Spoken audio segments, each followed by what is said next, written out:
Mohon penjelasan, Yesus manusia yang naturnya berdosa, memiliki dosa turunan. Bagaimana bisa menebus manusia yang berdosa? Tapi bagaimana waktu Yesus jadi manusia, bagaimana caranya supaya dia tidak berdosa? Karena dia turunan orang berdosa. Turunan orang berdosa itu harus atau pasti berdosa. Sama seperti monyet. Kalau monyet itu beranak ya pasti monyet. Ya, monyet punya cicit ya monyet. Monyet punya cecet ya monyet. Di cuplikan videonya, kita sudah mendengarkan bagaimana penjelasan dari Pendeta Ezra Soru. Ada satu pertanyaan yang cukup menarik ditanyakan kepada Pendeta Ezra Soru ini. Bagaimana mungkin Yesus ini bisa menebus dosa manusia, sedangkan dia memiliki dosa turunan? Mungkin ada teman-teman di sini yang belum paham tentang konsep dosa di dalam kekristenan. Ini agak lucu, tapi nyata. Di dalam kekristenan, kalau kita yang berbuat dosa, kita tidak bisa memohon ampun kepada Yang Maha Kuasa. Harus ada yang kita korbankan. Bukan hewan, tapi manusia. Di sini pendeta ini merasa terpojok dengan pertanyaan jemaatnya. Bagaimana mungkin Yesus ini bisa menebus dosa manusia, sedangkan Yesus sendiri memiliki dosa turunan? Mereka mengatakan mereka ini memiliki dosa turunan karena Adam dan Hawa diusir dari sorga. Dan mereka mengatakan Yesus ini adalah anak Tuhan yang menjelma sebagai manusia. Dan tujuan Yesus ini menjelma sebagai manusia untuk menebus dosa manusia dengan cara digantungkan di atas kayu salib. Jadi kepada teman-teman di sini jangan kemana-mana dulu, karena kita akan mendengarkan bagaimana selengkapnya penjelasan dari Pendeta Ezra Soru. Selamat menyaksikan. Mohon penjelasan, Yesus manusia yang naturnya berdosa, memiliki dosa turunan. Bagaimana bisa menebus manusia yang berdosa? Mengapa saudara menganggap bahwa Yesus itu memiliki dosa turunan? Tidak. Memang kalau Yesus itu ada dosa termasuk dosa asal, maka dia tidak bisa menjadi penebus dosa. Bagaimana dia mau menebus sedangkan dia sendiri berdosa? Kalau Yesus memang punya dosa satu saja, dia tidak layak diselamatkan, tidak layak jadi juru selamat, bahkan dia sendiri akan binasa. Karena upah dosa ialah maut. Bukan upah dosa-dosa ialah maut, upah dosa itu tunggal. Berarti satu dosa saja sudah cukup untuk membawa pada maut. Ya. Jadi kalau Yesus berdosa satu saja, dia tidak layak jadi juru selamat, bahkan dia pasti masuk neraka. Jadi Yesus itu harus tidak berdosa. Tapi bagaimana waktu Yesus jadi manusia, bagaimana caranya supaya dia tidak berdosa? Karena dia turunan orang berdosa. Turunan orang berdosa itu harus atau pasti berdosa. Sama seperti monyet. Kalau monyet itu beranak ya pasti monyet. Ya, monyet punya cicit ya monyet punya cecet ya monyet.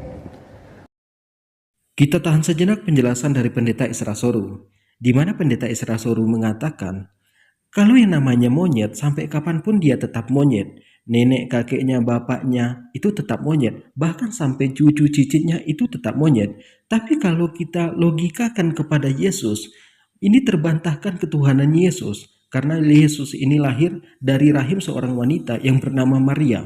Bahkan sampai kapanpun Yesus ini tetaplah manusia, bukan Tuhan. Kita dengarkan bagaimana selanjutnya.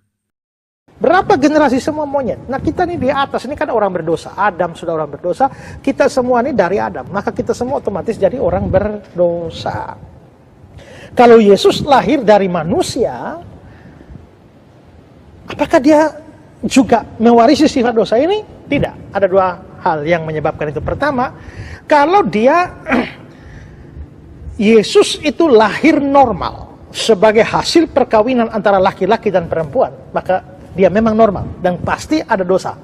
Tapi kita bisa lihat itulah sebabnya kenapa Yesus perlu lahir dari perawan. Kalau Yesus lahir dari Yusuf dan Maria, hasil perkawinan Yusuf dan Maria, dia betul-betul hanya manusia. Dia hanya manusia, dan karenanya ya dia pasti berdosa dan tidak layak jadi juru selamat. Tapi dengan dia lahir dari seorang perawan, maka dia manusia. Tapi karena dia bukan anak dari seorang laki-laki, maka dia tetap adalah anak Allah. Kita tahan sejenak. Kalau kita mendengarkan penjelasan dari Pendeta Ezra Soru, alasan mereka menyebut bahwa Yesus itu adalah Tuhan karena lahirnya dari seorang perawan. Kalau lahirnya melalui hubungan suami istri, maka kata Pendeta Ezra Soru ini tidak bisa disebut Tuhan. Kan lebih cocok lagi kalau Adam dan Hawa itu disebut Tuhan. Karena di sini Adam dan Hawa tidak lahir dari seorang perawan ataupun hubungan suami istri. Dia langsung diciptakan oleh Subhanahu wa Ta'ala. Ya, sehingga dia Allah dan juga dia manusia. Dia Allah dan manusia ini penting. Karena dengan manusia, dia sebagai manusia dia bisa mati. Tapi dengan Allahnya dia memberikan makna dan penebusan yang tak terbatas melalui kematian itu, sehingga dia bisa menebus sebuah orang di dunia ini. Tapi bagaimanapun juga dia kan masih turunan Ya, dari Maria. Maria ini. Nah, kalau dia masih turunan dari Maria, disitulah peran Roh Kudus. Dikandung dari Roh Kudus. Jadi Roh Kudus itu menguduskan janin Yesus dari dalam rahim, sejak dari dalam rahim, sehingga sekalipun masih bisa ada polusi dari Maria, tapi dia tetap dijaga oleh Roh Kudus dari polusi dosa, sehingga dia lahir sebagai anak yang suci sempurna. Dia tidak pernah mengenal dosa, tidak punya sifat dosa, tidak punya perbuatan dosa. Dan akhirnya dengan itu dia memenuhi syarat untuk menjadi juru selamat, dan di atas kayu saliblah dia membayar seluruh hutang dosa kita, dan karenanya kita diselamatkan. Kita sudah mendengarkan bagaimana penjelasan dari Pendeta Ezra Soru. Bagi teman-teman di sini, apakah masuk akal konsep dosa di dalam kekristenan? Kita yang berbuat tapi orang lain yang bertanggung jawab. Ini kan sama saja, kita yang makan angkanya tapi orang lain yang kena getahnya.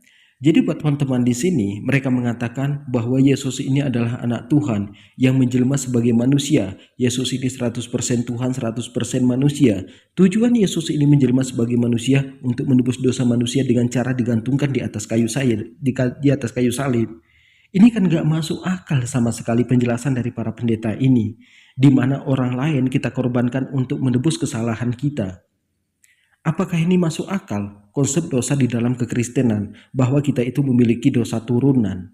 Jadi buat teman-teman di sini, kalau kita cari ayatnya, Yesus tidak pernah mengatakan dia ini menebus dosa manusia. Bahkan ketika disalibkan, Yesus ini sangat merasa ketakutan.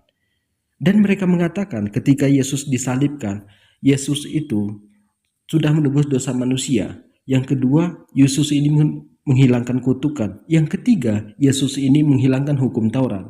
Bahkan Yesus sendiri mengatakan dia ini tidak menghilangkan hukum Taurat, tapi menggenapi hukum Taurat.